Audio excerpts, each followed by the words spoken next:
Hello and welcome to another LinkedIn Live brought to you by Orbition Group, the first one of 2025. So thank you very much for joining us. I'm super excited about this topic. If you follow me on LinkedIn, you'll probably see this is one of the major themes of most of our posts. And to be honest with you, I think if this is something that we can get right as an industry, we'll really move the needle.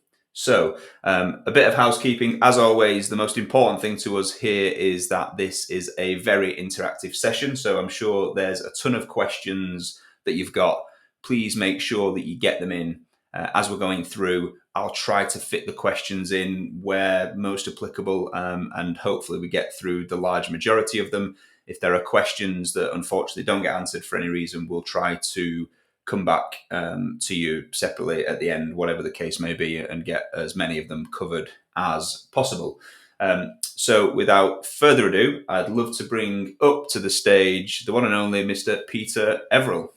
Hey, Kyle. Hello, everyone, and thank you for your time this afternoon. Yeah, so Pete, thank you very much for joining us. How are you doing?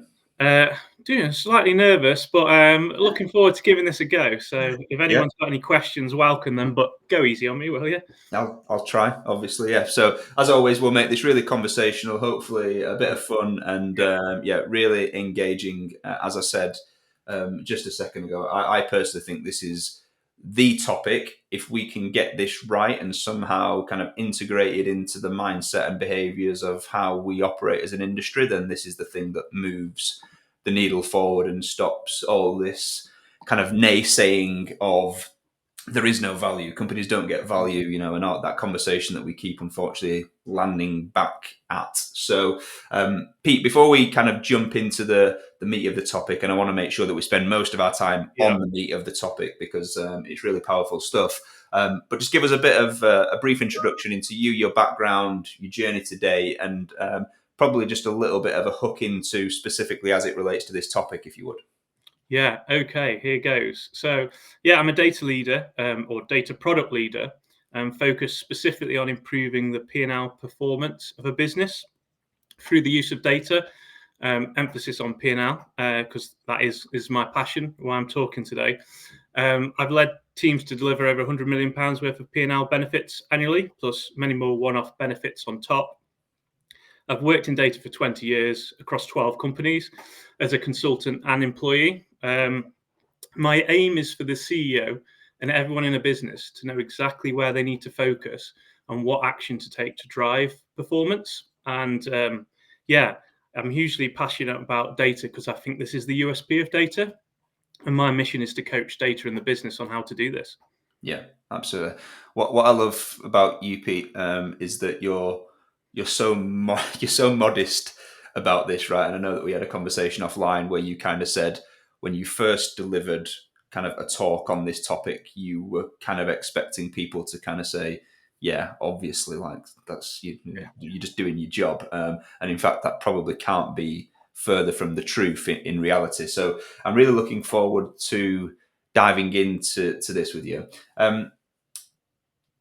Before we do, and I think I mentioned to you offline, I think there's definitely kind of like a cultural expectation and alignment piece here between what data analytics is or could or should be or can be and how businesses perceive it. So I guess just to set the scene a little bit and kind of tee this up, was this something that has been driven by you in a sense of did you create the expectation that actually data should be doing this for you as a business, Mr. CEO, Mrs. CFO, whatever the case may be? Or have you worked in environments where the business has kind of said, well, hang on a minute, if we're putting X in, then I'm expecting something back? What has that journey been like? Yeah, I would say there's probably a couple of parts to that, Kyle. I think first off, it's not my natural position. So I think when you talk to people in the data industry, I think the first thing acknowledge that there's many different hats people wear and things they're interested in and passionate about and where their skill lies. I'm passionate about making impact to the P&L, and I sort of come at it from a business first mindset. And I got into data all those years ago because I thought data was incredibly powerful to drive performance of a business. So I guess, first of all, it's my natural inclination of what I believe in. Second driver is probably fear, and keeping myself in work, keeping myself employed by demonstrating ROI of what I do and of what teams do.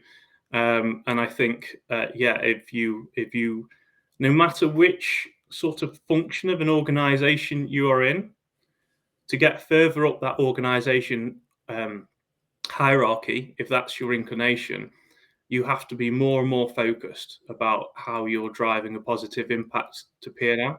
And that doesn't matter whether you're in commercial, logistics, marketing, obviously finance, procurement. I think the same is for data. Yeah, 100% agree. Yeah, it's funny there you kind of talk about this is your natural inclination and, this is what you're passionate about. But I guess I've sat in this space for long enough now and interviewed that many people. I kind of look at this and think, well, surely this is the only thing. This is the only way, right? Like it shouldn't be anything else but kind of driving business performance. And I know there's a whole host of stuff that comes before that to get to that point, which is equally important, of course, but that this is the job, right? Which, really interesting. Okay. I love the way that you frame the kind of USP of data. So let's start there, and then we can jump into kind of the meat of it. But just talk us through kind of what you view as the kind of the purpose and the USP of a data team. Yeah, perfect. And I'll actually start at the top with a CEO, right? Because that's who ultimately you've got to make friends with, right?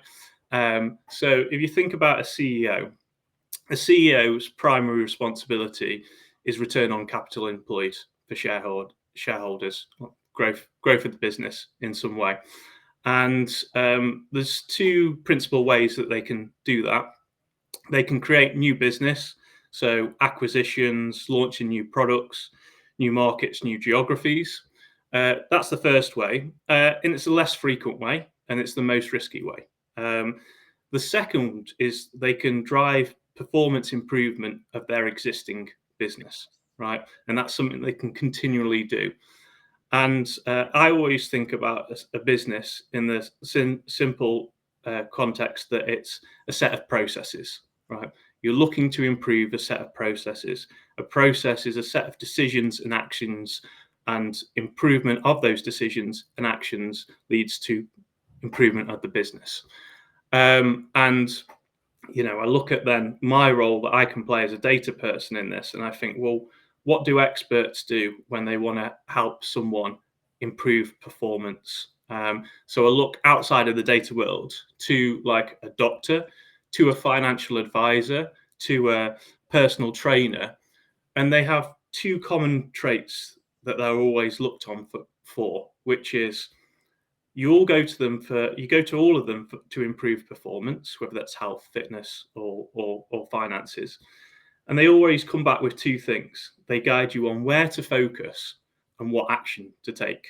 And the more obvious and prescriptive you make that, the higher you value their services. And so that's what I'm ultimately selling to a CEO and everyone in the organization, where to focus and what action to take. To bring that up to life with an example in the knowledge world, right? In the modern world, a lot of companies are made up of lots of expensive people. If I take a software team, for example, that team might cost £1 million, $2 million in the States, right? The most important trick a CEO can play in that regard is making sure that team is focused on the most valuable opportunities to drive performance, because otherwise that team's costing £1 million, $2 million, right? You need them productively driving performance of the business. And McKinsey did a great study on this where they researched a couple of thousand companies of any shape, in any industry, in any geography. And the research found a few traits, but one of the traits is, and this research was to try and identify of the CEOs whose companies were performing better than their peers in industry, so across many industries, the top performing companies in the industry, what made them successful? And one of the superpowers the successful companies had was the ability to make everyone in the organization aware of where to focus and what action to take to drive performance. And it sounds incredibly simple, but it's incredibly difficult. And a lot of companies are leaving a lot of value on the table by not doing it. Yeah, absolutely. I mean, there's so much to unpack there. I mean, I think the cost, the notion of cost around people specifically is huge, right? Because most businesses, this journey began from a place of hype and FOMO, right? Like, we know there's opportunity here. Like, that's the tagline I hear all the time. Like, why are you investing in this? We want to get more value from data. Now, what that means in the context of that business in their mind can vary, but there's teams out there. There's big banks, as an example, that have Yeah, 1,000, 2,000 people in their kind of centralized data function. Like, you're already into the tens of millions of pounds there, yeah, right? As far as salaries go. So, like, if we are then in a position where we kind of say, oh, well, we've done all this great work, but we don't know what it's actually done or delivered or yeah, driven in terms of like output yeah, and performance improvements, then, it's kind of no wonder that we're in this place where business leaders then going, what are yeah, we doing this for, right? yeah. Um, why did you develop the framework then? Like, what was there a moment in time? Was it a catalyst? Like, why did you develop it? What was it intended to do? Yeah, I'll come to that, Cal, but I've just realised I haven't told you about the USP of a business, Yeah, go a on. data team. So, Yeah. so we've established the need of a CEO and everyone in the organisation, right, as you've just alluded to. And then I go, right, well, which function in an organisation is best to provide the information on where to focus and what action to take? And this is the USP of a data team, right? It's where to focus and what action to take. And it does this through a few simple ways. Firstly, metrics. And I think metrics aren't talked about enough in the data industry. Metrics are the most powerful thing for a data team because they make performance observable and they allow to root cause performance.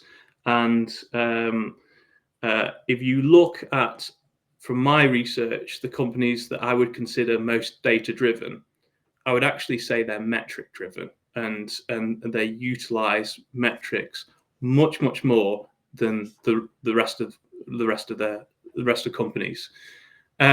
And then once they've got those metrics, they focus on good old analysis and statistics, which helps to find patterns in performance, deviation in performance, volatility in performance, which informs where to focus.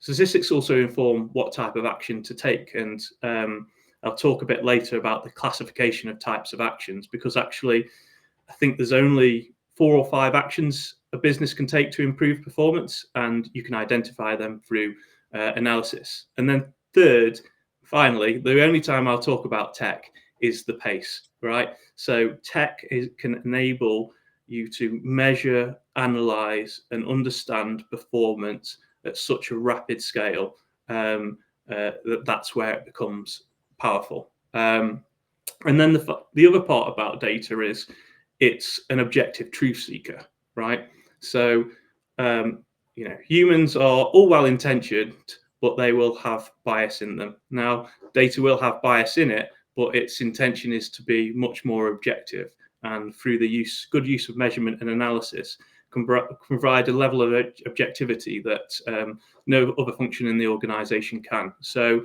yeah, the USP of a data team is in a metric of measuring and analyzing performance of a company. Yeah, 100%. Got it. Makes perfect sense. So onto the framework then. What was the catalyst? What was the point in that? And I guess, why did you feel like you needed to build something to help you measure this? Yeah, it was. I worked in consultancy for 10 years. So one of the things you learn in consultancy is the importance of methodologies, repeatable methodologies that you can train people on to deliver, right? And And as I sort of grew my career, I realized it was less and less about whether I could deliver something, and more about can I train people, treat teams to deliver this. And so I think in the interests of trying to spread this across an organization, had to build and codify a methodology for how we could do this. I think one of the things I observe about the data industry, and this is just an opinion, and I've got a very small siloed view of the data industry, but we essentially take a lot of great technical people, put them in the room, and kind of hope for the best that something will happen. And I guess my consultancy experience was like, no, got to then work on a methodology of how they work together to solve performance problems. Yeah. I mean, that's something that I see time and time again, right? I mean, and that stems all the way up to the decisions that people make around hiring, who they hire, what they hire, what skill sets they hire. And often it is very much a case of, well, we'll go and hire this person, a leader, we'll bring in these people, we'll give them this resource. And then it's like, you go and uncover the value, like whatever that is. And Yeah. obviously that's a dangerous game to to play, right? When you go in digging for gold, as opposed to looking at what are the key business metrics of how they track performance that you can then go and see where you can improve. So makes perfect sense. Obviously, we want to spend most time here on that methodology and what it is, and make sure people walk away having some kind of clearer idea about how they can maybe go away and implement this. But what are the potential consequences in your eyes if you don't have something that can help you quantify? I'd say I'd answer this by consequences of the business and then consequences to the data team. I guess the consequences to the business is firstly they miss out on a load of performance opportunities, and they probably don't have a warm fuzzy feeling from their data team that that they've got a methodology to help them and partner with them to support solving performance. And then on the data side, I think you're reliant on the business putting a lot of trust in you, and you've always got competition. And the risk with an internal data team, if you don't have a consultancy methodology, is you get beaten by consultants, right? And the business will go, I'm not sure you can do this. I'm going to go out and pay a consultancy to do this for you. So that, I would say that was one.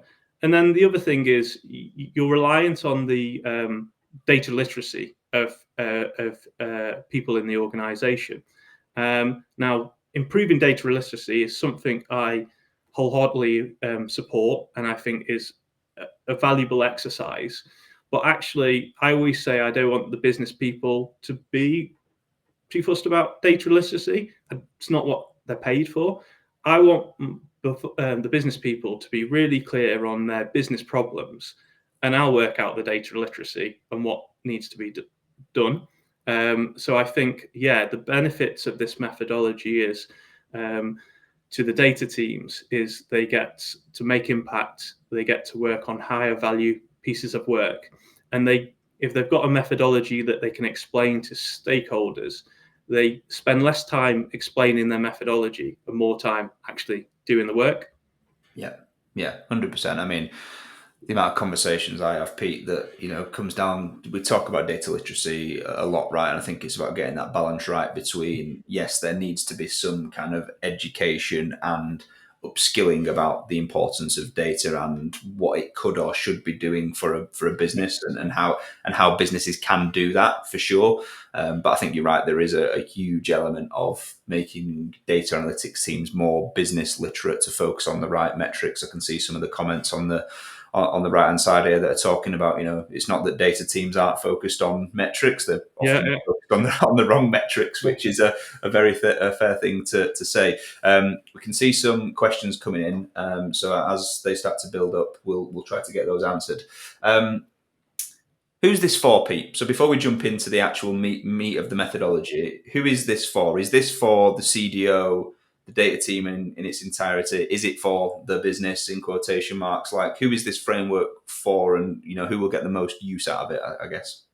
Yeah, it's for everyone in the organization, and it's back to the business and data. It's the business that you've got an approach that you can sell to them, and also educate them on their role in it. Because the big part about data and why it's so challenging is it's so cross-functional. It doesn't operate in a silo. It needs support from the business SMEs, finance, sponsorship, and so it's really important to have a methodology of this is how we will help you solve performance problems, but also to communicate, and this is your role in it. This is what we'll do as a data team, and this is what we need from you, from finance, from sponsorship, from business SMEs, and articulate that collaboration. Yeah, makes perfect sense. Nora's asked a very interesting question here, but I've got a feeling we might get to that in the Yeah, methodology. But Pete, let me just ask you, because you can kind of maybe knock this out of the park quickly. So yeah. Nora said that she wholeheartedly agrees on the importance of metrics. It would be good to understand your view on how to identify which metrics drive performance versus the metrics which report on performance, and are they usually one and the same thing, which is a very interesting question. Yeah, it's a great question and a great segue into the methodology. So, Go on then, take it away. as a prequel to the methodology, I'll talk about the performance gap in most organizations. And by performance gap, I'm actually meaning metric gap. So I think if you talk about a pyramid, you start at the top with your P&L metrics. So often referred to as your lag metrics. So ultimately sales, costs, etc. And they how you measure how your business has performed, but they don't tell you how to improve. And so there's the concepts which Jeff Bezos framed, which is controllable inputs. And controllable inputs, in my mind, is a great word for processes. So processes are the inputs to the P&L output. And so back to the concept of this is all about processes. A lot of organizations don't have the metrics to measure their processes. And so I major a lot on what I call failure state metrics, which is you take a process and you brainstorm with SMEs in a lean type way, lean thinking, ways that things can go wrong. You literally brainstorm all the ways that a process can go wrong. And you then create metrics to measure that, right? So what are all the ways that this process can go wrong? Have I got a metric to measure that? And this is where the data industry doesn't talk a lot about. The purpose of a data analytics team is actually to create metrics and agitate to capture data to enable it to put numbers to those metrics. Super, super important, because without this layer of understanding how your processes are failing, and you don't get to the right action, because too many actions and roadmaps and initiatives go straight into P&L metrics like sales, like costs, and this is completely wrong, because what you get from a CEO perspective is on a Monday morning they say sales has gone up, and everyone around the room goes, "Oh, that was my initiative." And there's 100 initiatives that have driven sales up. And then conversely, the next week when sales are down, no one will fess up, and it's apparently the weather or the economy or seasonality, right? So that's a real problem for a CEO. And so what you're trying to get to is really granular failure state metrics that you can measure which are the biggest failures, i.e. where to focus. If there's 10 ways a process can go wrong, which is the biggest way it's going wrong? That's where we need to put the most of our effort, most of our capital. And then the more granular you become with metrics, the more actionable they become. So if you take availability as a measure, for example, well, pretty much all the organization in a retail business can input into the success of availability, right? So you need to map all the ways that availability can go wrong, and then you're measuring like who can do what to improve those granular metrics. Interesting. Okay, fine. So methodology then. Yeah. How do you break this down? Like, imagine you were talking this through with your someone in the business, right? Who's yeah. But break it down for us in terms of the key steps. Cool. Okay, so let's take a process, right? And you can take a broad process or narrow process. And the first step you do is you brainstorm how this process can impact the P&L. So what are all the ways that this process could create sales, lose sales, drive, create costs? And actually, this is an exercise you can do with finance and business SMEs, right? But this is a good mind map. And actually, the more of experience doing this, the more you find out. Actually, when you really think about it and put people in a room together, actually you identify more ways than you expect of a process can impact the P&L, right? So you've got your ways in which the process can impact the P&L, the output effect. And then what you want to try and get to quite quickly is what's the size of the prize of the way that a process is impacting the P&L. So, how much do we think this process is driving lost sales or driving excess costs? And we can be iterative through this and importantly work with finance to get their buy-in to whatever you're suggesting. And this is a really important exercise because this creates the business interest and sponsorship and agitation to suddenly become interested in data. If you can say, oh, there's a process going wrong and actually it's costing us £10 million worth of lost sales, you, as a data team, you're going to get some interest, right? Mm-hmm. And then hopefully you're going to get the right level of sponsorship and investment to then go, oh, well, what do we do about it? Okay, well, give us a bit more money and we'll tell you. So next, you've got a rough view, and you might have to do a couple of these things in parallel. But essentially, you map out the process, right? With business SMEs, those that know the process, because you need their expertise, but you also need their buy-in to this.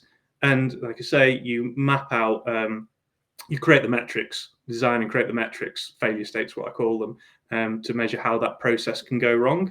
And I mean, this is classic McKinsey consulting, right? In terms of going into an organization and creating issue trees of unpacking a process into a set of issues. So you're essentially doing some classic consulting there.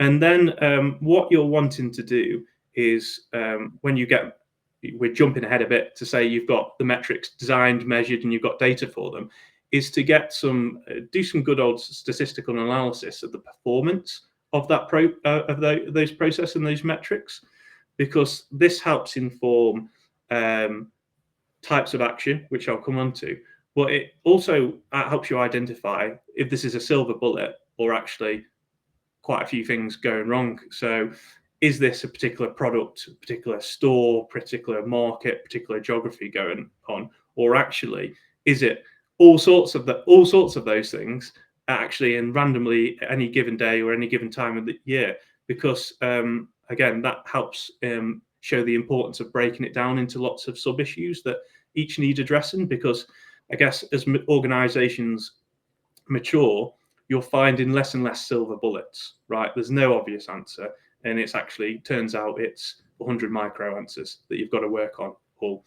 So you understand that. And then what you're wanting to get to next is a metric is only valuable if someone's going to take action for it. So what I'm not promoting here is metrics for metrics' sake, right?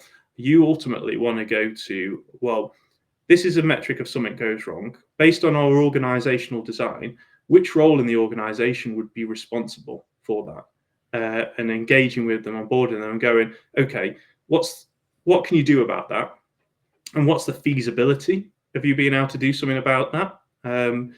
Because that's really important, and they need to buy in. And you also need to understand, like, at what point do they need that metric? When does it become useful in their workflow? It's, what we're trying to get away from is giving them a metric at the end of the month saying how bad they are. Like, can you get the metric in their workflow? So at worst, it's highly reactive to prevent further performance deterioration. But at best, it's preventative, and you can get to them before you're spotting a performance failure.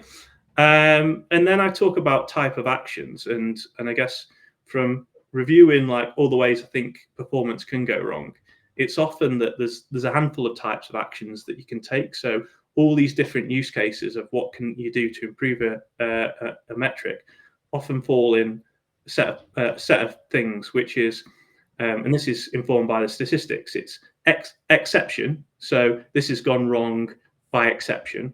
And in that case, you have to design a solution or an action that deals with exceptions only. The other type of way things can go wrong is by execution. And what by that I mean is actually you see a distribution of performance. And the easiest way to improve performance is when you see a broad distribution, right? Because that means actually let's identify the lower quartile of performers, whether that's objects or people, and let's get them up towards the middle. Like it's not about your best day, repeating that. It's actually limiting your worst days in performance to improve it.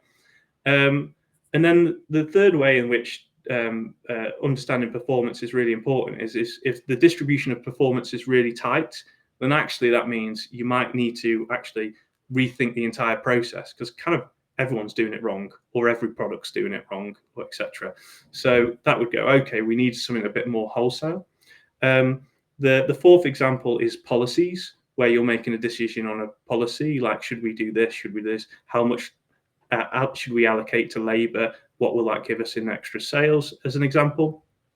And then the fifth, which is more and more important, is an algorithm, where you go, actually, this process is fundamentally underpinned by a decision, and there's so much scope for us to improve this decision by creating some ML AI to improve the decision making in the process. And those are the typical types of performance action I see. And then the final bit is making this really consumable, right?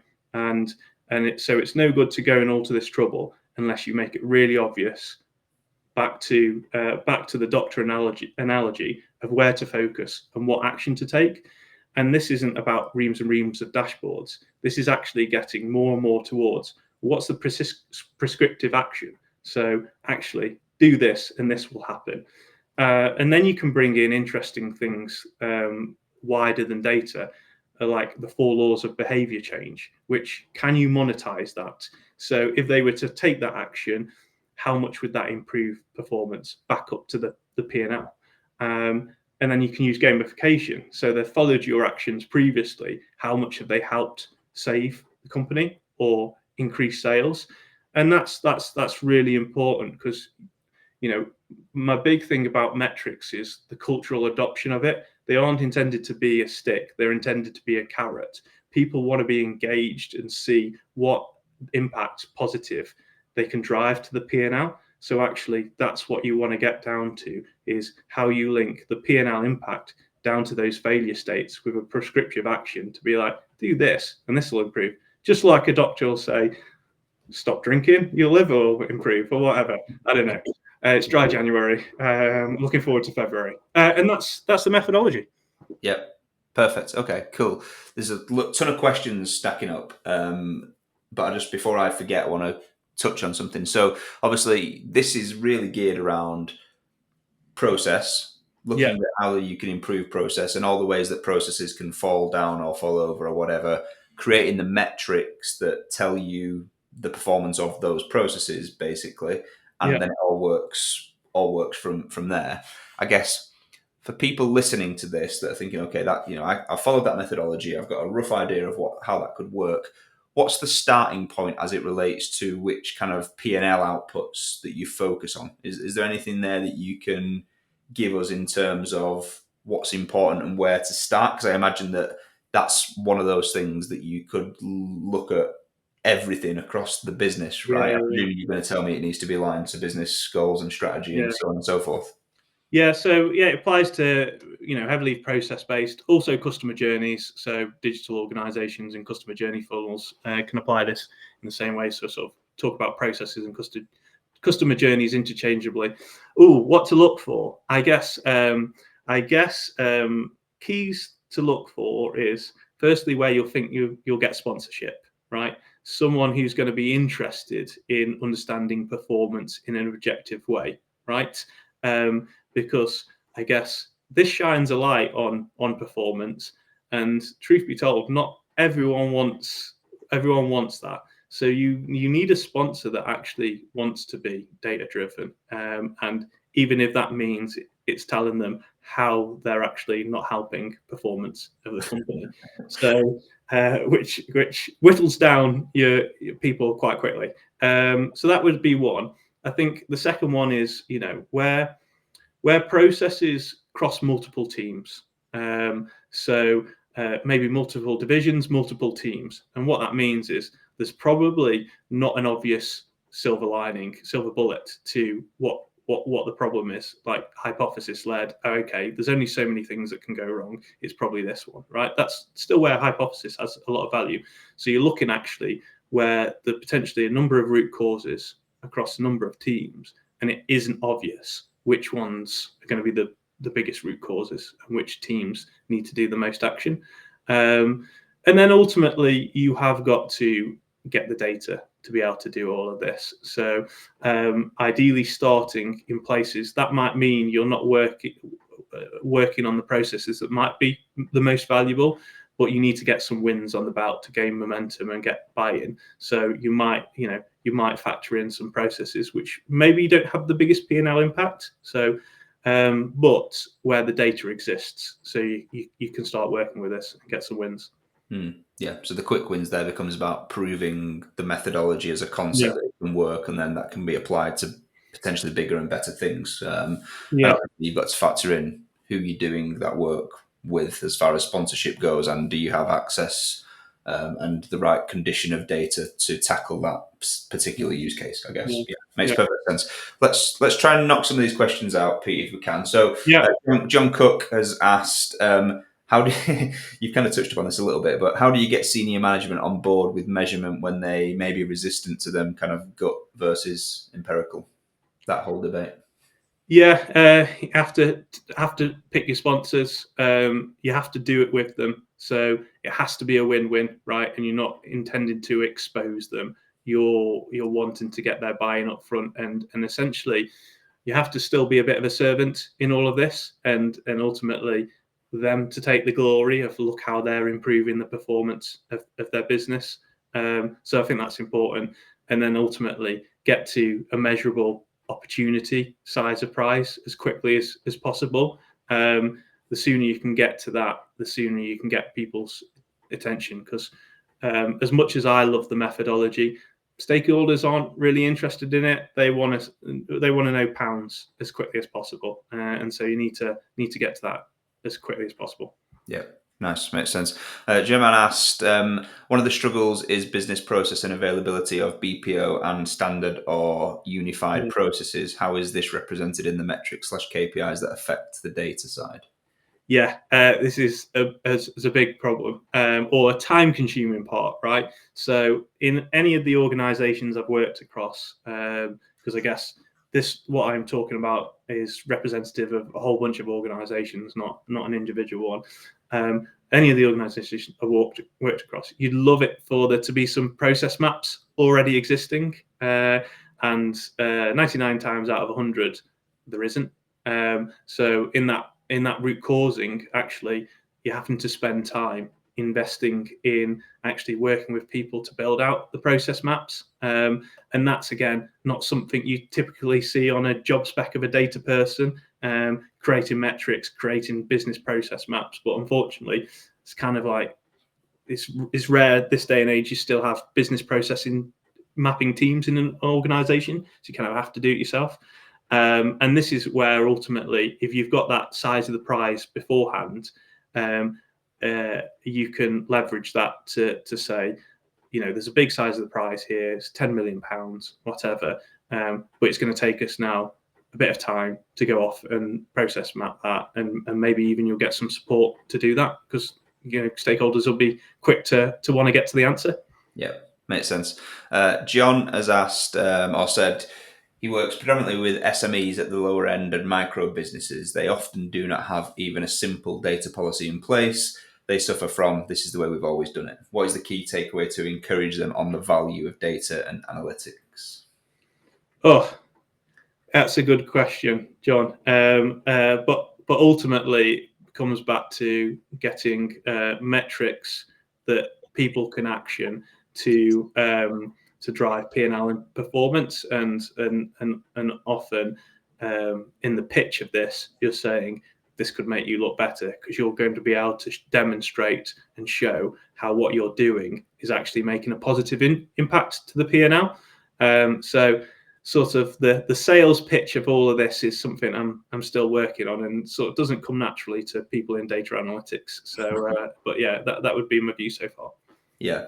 Well, I think that's one of them things. It's obviously the complexity of a size of business and how much data they have and how siloed it is, and the kind of the working across different teams and so on and so forth becomes more complex the bigger you are. But fundamentally, at its very core, it's still thinking about what are the processes that drive performance, what are the ways that can fall over, what are the metrics by how we measure them, and how do we improve that, and what is the action we need to take to do so. Right? Yeah, and just looking at, distracted by a point John's just replied back with, yeah, it does align with Six Sigma and DMAC, right? I guess the methodology, one of the things that we talk about is actually taking great practice that already exists that people perhaps don't use so much and have forgotten about in the because it's no longer flavor of the month, but process mapping, Six Sigma, DMAC, Lean, McKinsey old school, issue trees. This stuff is still golden, and essentially the methodology, we haven't invented anything new. We've just put a load of great, well-proven concepts together. Yeah, makes sense. Jonathan asked if you're able to give a kind of worked end-to-end example. I appreciate there's only so much you can say right on this, but is there a way you can just join some high-level dots as to, here was the problem, here's what we did, here was the outcome? Yeah, can I give two examples, or yeah, go ahead. Feel free to whittle it down to, go on. one. Why not? So I'll give two examples. The first one is losing weight, because it's something that everyone can relate to, and then the second one I'll give a retail example. So if we talk about losing weight, right, it's losing weight is your weight is a lag metric, right? You get on the scales after 2 weeks, after a month, and work out actually have you lost any weight at all, and it's looking back. And so, thinking about what's the process, what are the controllable inputs to losing weight, with domain expertise, it's, am I sleeping right? Am I exercising? Have I got the nutrition? And so those become your controllable inputs. So the idea is that you can understand them on a daily basis and almost predict whether you're going to lose weight or not, right? And you focus on how well you're performing on your controllable inputs, because if you focus on them, then the losing weight takes care of itself, right? So your failure states then become number of days, or a day you haven't, slept well, a day you haven't ate well, a day you haven't got your steps in, a day you haven't been in the gym. And so on a daily basis, if you've failed on all of your controllable inputs, and then you continually fail on a number of those things, then you're not going to achieve your goal. And so then your roadmap activities become, okay, what do I need to do to sleep well? What do I need to do to get my nutrition? Okay, I'll learn healthy recipes and all that sort of stuff. So that's like the real simple example I give. If we take like a retail business, like a transaction-based business, that's probably the most popular business model. You think of a customer journey, and a customer journey can not necessarily be linear, but broadly follows some steps where they'll land on a site, they'll look for products, they'll find those products, they'll add them to baskets, they'll check out, they'll select a fulfillment methodology, fulfillment process that will be fulfilled and deliver on your doorstep. And so your output metric is the sales of a fulfilled order, right? And so your failure state metrics is what are all the ways that customer journey can go wrong. So if they land on site, they can't find what they're looking for. They land on site, the product's not available. The checkout page doesn't work. The crashes, or they get that far, but that you don't deliver to their local area, or delivery's 2 weeks out and they need it in 2 days, or you decline their payment method, it doesn't go through. And so those become, your failure metrics, describing ways in which that customer journey goes wrong. And then you're essentially measuring that, and you've got essentially a view of your funnel and all the ways it can go wrong, and you've put in numbers to that. So then actually, if we know sales are down through our digital channel this week, we've got an idea of what's dropped out, what's the biggest dropout. Yeah, makes sense.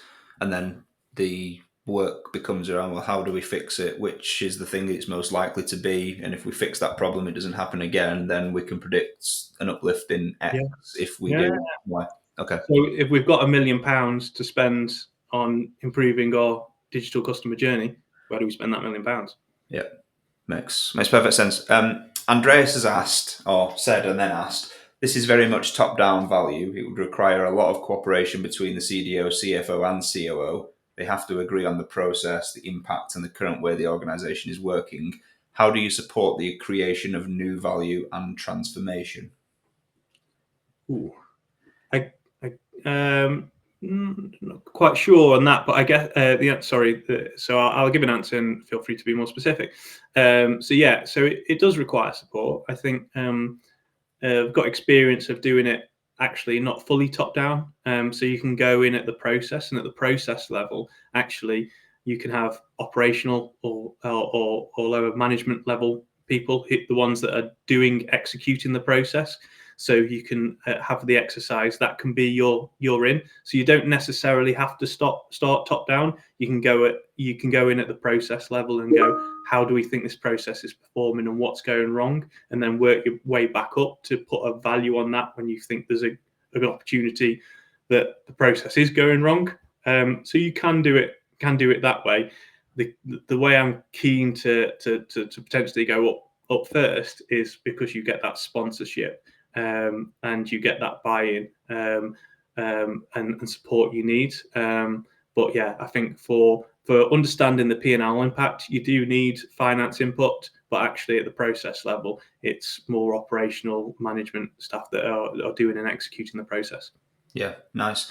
Quick question from me on this. What's the relationship here, Pete, with the CFO? Because I know that one of the big things that I get from this type of conversation and conversations that I have that are similar in nature is that almost the concept of not marking your own homework and being accounted for by the finance office or whoever is responsible for that. How does that work? Yeah, it's super important from the finance and the business, because Benny talked about this on a podcast he's done, right, which is types of value qualification. And I guess you're wanting to go from an addressable gross size of the prize to a realistic, what's the actual performance improvement we think we can get to, and then actually do finance sign off on all of that. And so you need both finance to sign off on the logic of how the process impacts the P&L. And then you need your business stakeholders to sign up for what they think the actual realistic performance improvement could be, because they could be quite significantly different numbers. And I think you need to be really careful, or it's important to be careful to go, this might be the gross size of the prize, but we're clearly labeling it as gross as the size of the prize, because actually we think the opportunity addressable might only be 10% of that, right? That's actually what's realistic, but 10% can be still a really valuable, worthwhile number. Yeah, that makes sense. So that's interesting. So you have an agreement with the CFO that this is the logic that's gotten you to that point of saying this is how we've got there, but actually the number is almost agreed upon by the business stakeholder to say this is the kind of improvement of that process and metric, and therefore it comes back to the business buy-in and making friends, not enemies, right? You don't want to be like, oh, we think you can save £2 million, and they're like, what? How? Why? So you have to have a hugely collaborative, hugely get buy-in, and rely on the business who's the expert on what they think is achievable, and finance on actually how the finance. But it's something that's taken me probably too long to realize, is that finance are experts on the P&L. They don't necessarily go as far back to organizational boundaries of understanding how processes fail, and that's what the experts, the data team, can be. And then you join the two together to know, actually, this is processes failing in this way. Finance, how does this then get manifested into the P&L? Yeah, makes sense. I'm conscious of time, Pete. We've probably got about 10 minutes before we need to start wrapping things up, but there's still an abundance of question here. Jonathan has asked, he said, additionally, the process sounds very robust, but also as if it will take some time and buy-in to see the concrete results. How do you get the quick wins from this in more adverse situation in order to get the buy-in to do this at scale? So you kind of touched upon this earlier, but just, yeah. Yeah, it's a really important point of the sales process, and I deliberately say sales, right, because we're trying to sell this to stakeholders. And I think there's two parts to that. I think one is how can you iterate through it?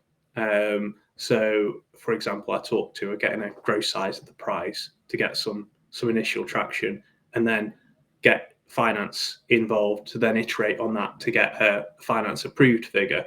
And I guess the other part of that is how wide and broad you go with the sort of process side of things. So, it does work really well on end-to-end processes, like I say, where there's a huge number of potential failure state reasons and different teams and stakeholders involved. You can map that process at a high level to show it is broad, but then you can take a sliver of it, and that might be through some intuition and some quick analysis to go, actually, have we got a hypothesis of which part of this process might be broken the most? Okay, let's apply everything I've said, but just to a sliver of it, and then ultimately, the key is to try and do some quick and dirty analysis to get some output with caveats, rather than perfecting in a quiet room by yourselves. Nice. Yeah. Nora's asked another great question, which she basically said, data-driven does not necessarily imply operational objectivity. What needs to be true culturally in an organization to reduce emotion, increase the emphasis of the data framework?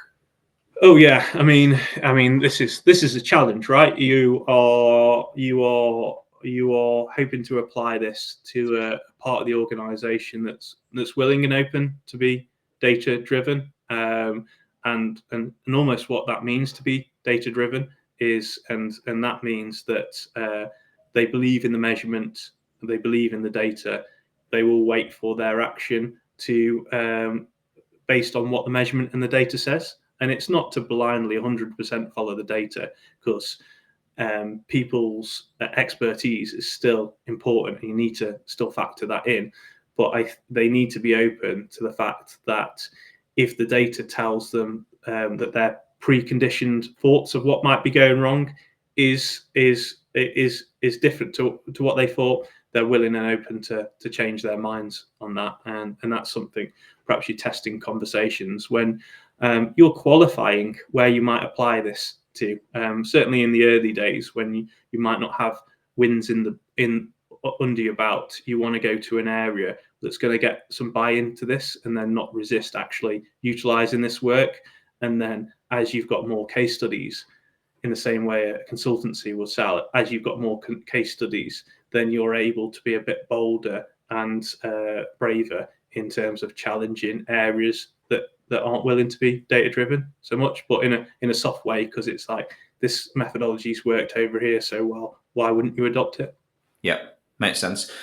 We've got an anonymous LinkedIn user who's asked two questions. So they basically said they see the size of the prize as the critical component to the process of prioritizing metrics. In your experience, how close is the estimated prediction versus the actual results once in motion, which is good. And then the second part of that question is, do you also undertake the study of relationship between metrics as there interrelationships existing between them? Yeah. Oh, so the first one, yeah, that can be wildly different, right? But I think it's always good to have a healthy view of what's the gross, what's then the addressable, and then as you push that through the various different root causes, actually, of the 10 root causes, that's only going to be a percentage of the addressable. So yeah, you need to be really comfortable and going with an open mind that the gross size of the prize will come vastly down. It's another great CEO anecdote, right? I think the Tesco CEO once said this, that if he added up all the business cases of all the initiatives on his desk, he'd double the size of the company. But it's back to the philosophy is around this is that there's no silver bullet that's going to grow a company by 10%, because if it was that obvious, it would be done already. This is about continuous improvement and identifying many opportunities to improve the performance and stacking those up in terms of compounding, rather than a single, hey, this is a big, wonderful idea here. Yeah, makes sense. Gabriel's asked, who and how follows up on the impact of the actions to correct failures / reduce bad days? Yeah, so then this comes back to the consumption, and then I guess a big part which we've not talked about where tech comes in is productionizing these metrics, and making them available on self-serve, so you can trend the performance of a metric.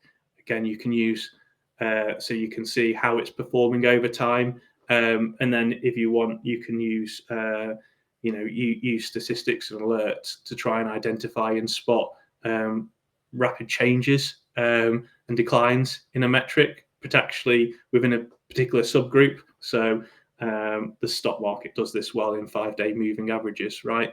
So it's trending upwards, but a particular part of a product, a store, a customer, a channel might have a really poor 5-day moving average, and that's where statistics are really helpful to try and spot that and make that observable so that it can take action. Yeah, cool. Makes sense. Ian has asked about the timescales, as in timescales, is ROI typically measured in or expected to be measured in days, weeks, months, or years? Does that differ to maybe what the business expectations are?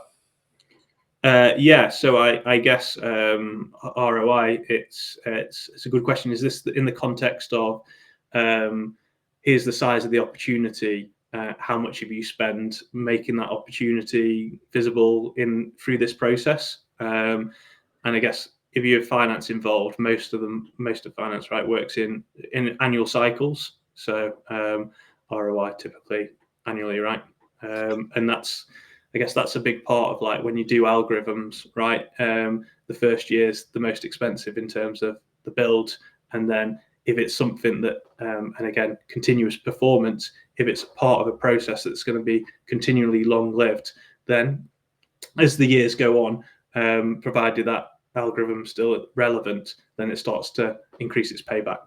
Yeah, okay, fine. So the actual measurement of the ROI is done on a kind of annual basis. Interesting. Okay.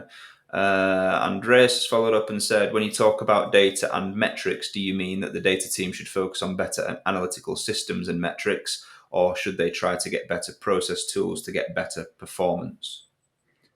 Get better at creating and ideating on metrics to measure the performance of a process and the ways in which a process can go wrong. So yeah, back to my view that I don't think to date I've ever seen on the CV of an analyst or CV on someone who works in data, their role is to create metrics to better understand and measure the performance of a business.